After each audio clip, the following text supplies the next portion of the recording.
Alors maintenant, on va vendre la crypto-monnaie qu'on a achetée au départ.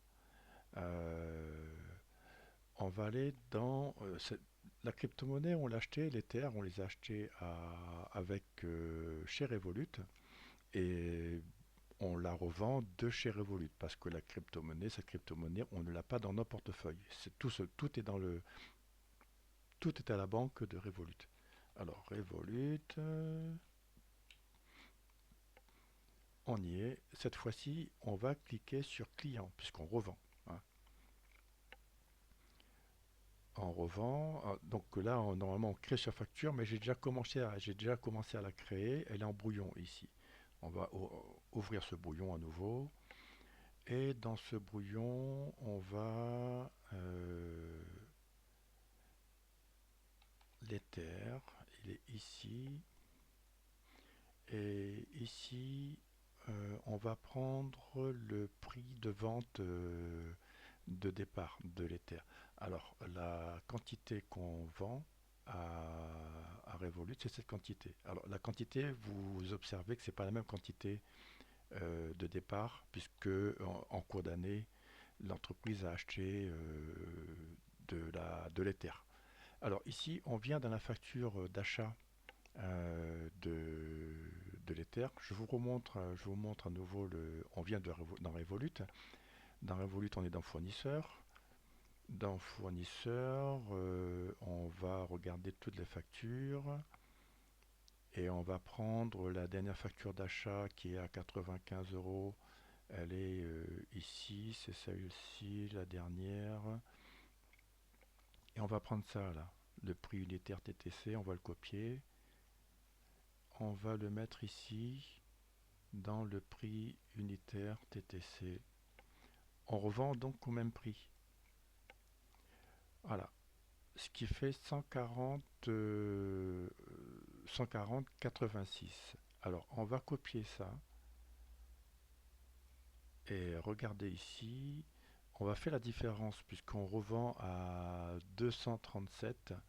Ici, c'est 241, le prix total, moins, moins 3,57 €, ce qui fait, pardon, moins 3,59 €, ce qui fait 237 euh, euros. C'est le prix qui est vendu. Parce qu'après, ces 3,59 €, on va aussi les passer dans la...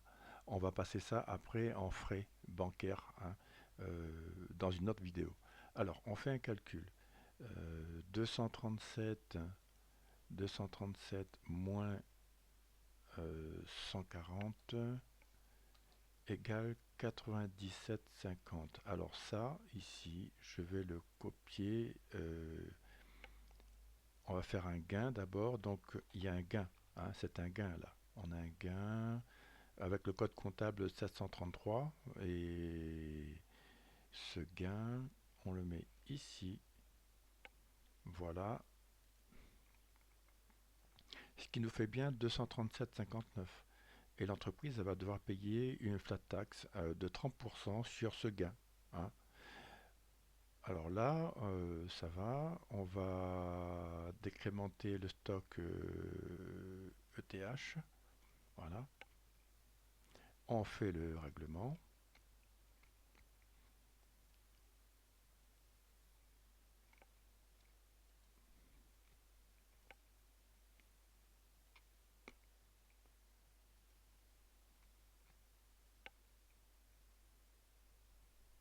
Voilà.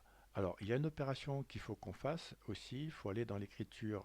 On repart dans la banque ETH. Et dans la banque ETH, il faut qu'on enlève parce que ça ne le fait pas. On n'a pas payé en ETH. Alors, on va dans l'écriture bancaire. Et là, maintenant,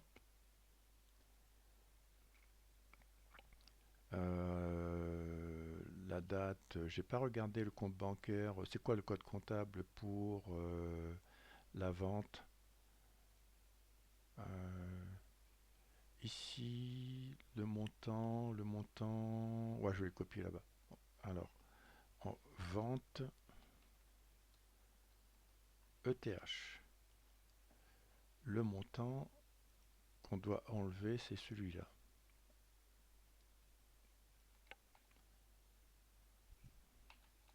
Voilà. Mode de règlement ETH, c'est du débit. Code comptable, ben, c'est le 512. Voilà. Débit. Et on enregistre bien le débit, hein, et c'est ce qui reste en solde ici. Bien, ça c'est bon. On va voir dans une autre vidéo maintenant comment enregistrer cette commission là, celle-ci.